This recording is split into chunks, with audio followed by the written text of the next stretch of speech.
What you do in the dark is more important than what you do in the light. What do I mean by this? What you do when no one is watching, when you're alone, is more important than what you do when your friends are there, when your family is there, when everyone's there, when everyone's cheering for you. It is more important that you do things well when nobody's watching than it is when you do it when everybody's watching. Because when you do it when nobody's watching, if you can do it well, automatically, when you do it in front of everybody, it just becomes normal. It becomes second nature. If I could choose between doing well in the dark or doing well in front of everybody's face, I think I would do it. Now, preferably, I want to be both, of course, because there's some people that they do well in front of everybody. They act well in front of everybody, but in the dark, when they're alone, they have imposter syndrome, and they don't really they feel like they're not really themselves because there's nobody there. There's no one else cheering for them. But when you're alone, when you're in the dark, the only cheer you get is from yourself. Only you can cheer yourself in those moments. Nobody's there. Your family isn't there. Your friends are not there. They won't always be there. They're gonna leave eventually. You're gonna leave. Either you're gonna leave first or they're gonna leave first. So you gotta take care of yourself in the dark. You gotta take care of yourself when you're alone. Sorry, I think I went a different point out there. Like performing. Of course, you gotta perform when the stakes are high, when everybody's watching, and performing when you're training as well. Preferably you have to be both. But what I mean is by what you do when you're alone, whether you can enjoy your time when you're alone, whether you can do the work when nobody's watching. I think most people don't do that. Most people just do it when everybody's watching. Like, oh, my dad's here. Okay, I gotta do it. I gotta do this homework. I gotta do this shit. I gotta do this task. But when nobody's there, when nobody's supervising you, when nobody is holding you accountable, are you doing the work? Are you putting the work in? That's the real you. That's the real person. That's the real person right there. Whether you're doing it in the dark, when you're doing it in the dark, that's who you are. What you're doing in the dark, what you're doing when nobody sees, when nobody is going into your room, that's the real you. That's the real you. That's the real you. So keep that in mind. Keep that in mind. Because we have two sides, as humans. A side we show to ourselves when we're alone, and a side we show to other people when we're being sociable, when we're meeting other people. We have two sides. So, do you have a good relationship with the two sides? I believe I have a good relationship with my two sides. When I'm alone, I'm happy, I'm good, I'm doing my work. That's it. I'm taking YouTube videos like this, posting ads. That's all I'm doing. I fap sometimes, but I don't really fap that much. Only when I want. Only when I want to sleep. Fapping helps. That's all it. That's all it does.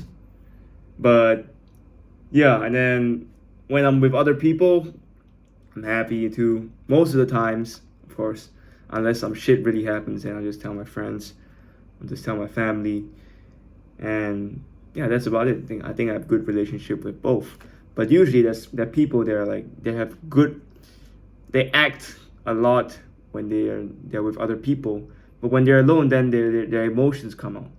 They show their true selves, and they're not really happy. I used to be like that. I used to be like the people pleaser. And I was always thinking of how I can make the other person happy, but I wasn't really focusing on myself. And I neglected myself. And it wasn't a good path. It wasn't a good one. And I recommend that people take care of themselves first before they think about taking care of other people. You gotta develop the self. If you help yourself, you can help other people. Remember that.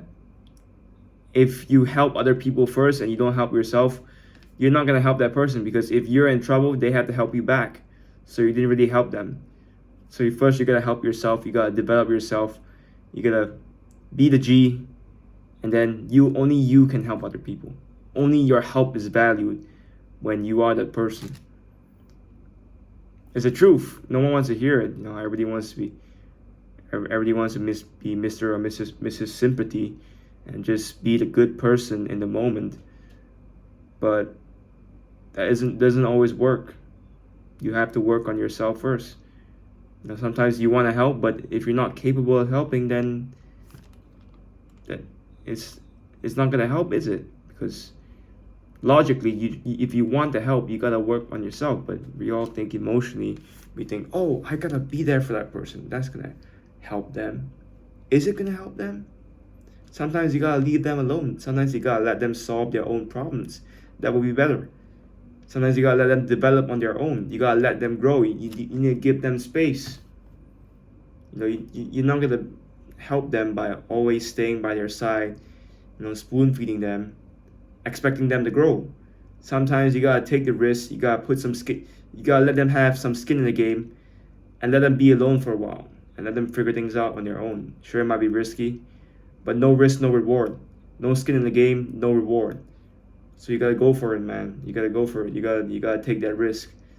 I feel like the world that we're living in right now belongs to risk takers, calculated risk takers.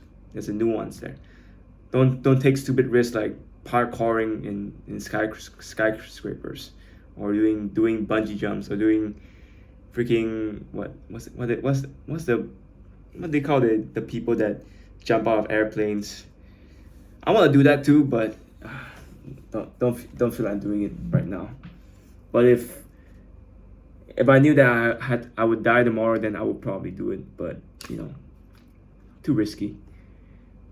But yeah, calculated risks. Risks involving money. I can lose everything now till I'm 30, till I'm 40. I still have time to get back up. So now, for me right now, it's all about risk taking with money. Money is just a sheet of paper. It's just numbers on the screen. So I'm gonna risk it all. It's probably bad financial advice.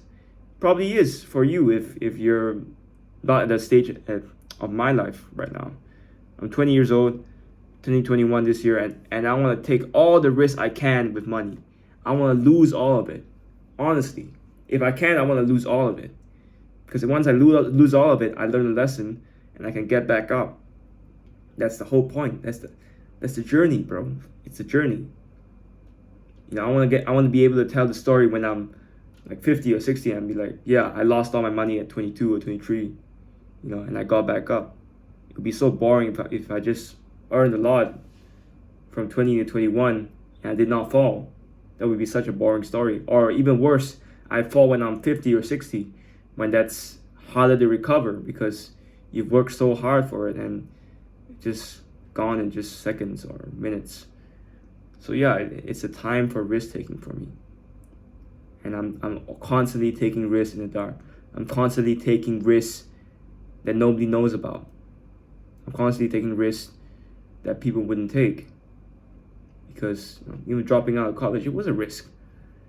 You ask 99.9% of people my age, they wouldn't even think of dropping out of college. I mean, they would think about it, but they wouldn't do it. Because I thought about it, but for a good 2-3 months, I didn't really want to do it. But I thought, I had to take this risk. It is my life. It is my life. I know it sounds selfish, but it is my life. I gotta take control of it. I gotta be responsible for it. And yeah, I took the risk. Did it pay off? I think it paid off. I'm pretty sure it paid off. Because if I'm in college now, I probably wouldn't be earning shit. I would still be studying for a degree. And yeah, I would still be relying on my parents' money. But now I'm in a stage where, other than, I guess, living in my parents' house, I pay for everything. Food, transport, the car, insurance, everything else, I pay on my own. Yeah, that's it. Only on Saturday or Sundays when I go out with my dad for dinner, he pays for the dinner. That's it. And my mom cooks for me during lunch. That's it. Everything else I pay. on my own. And yeah.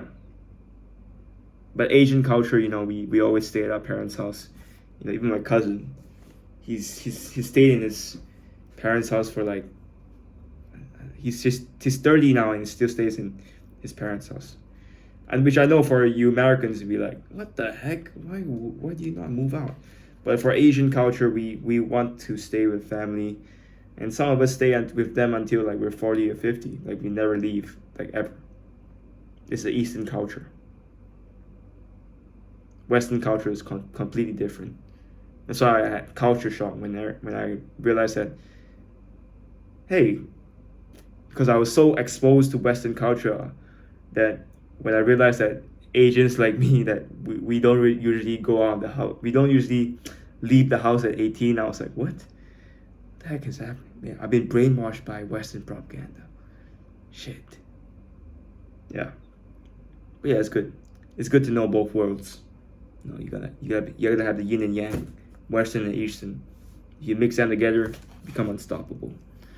So yeah, do the work in the dark. Do the work when no one's watching, because that's the work that matters the most, and that will propel you ahead if you want to win, I believe. So do the work in the dark. Do the work when nobody's watching. Do the work that nobody knows about, and you will get there. And when you get there,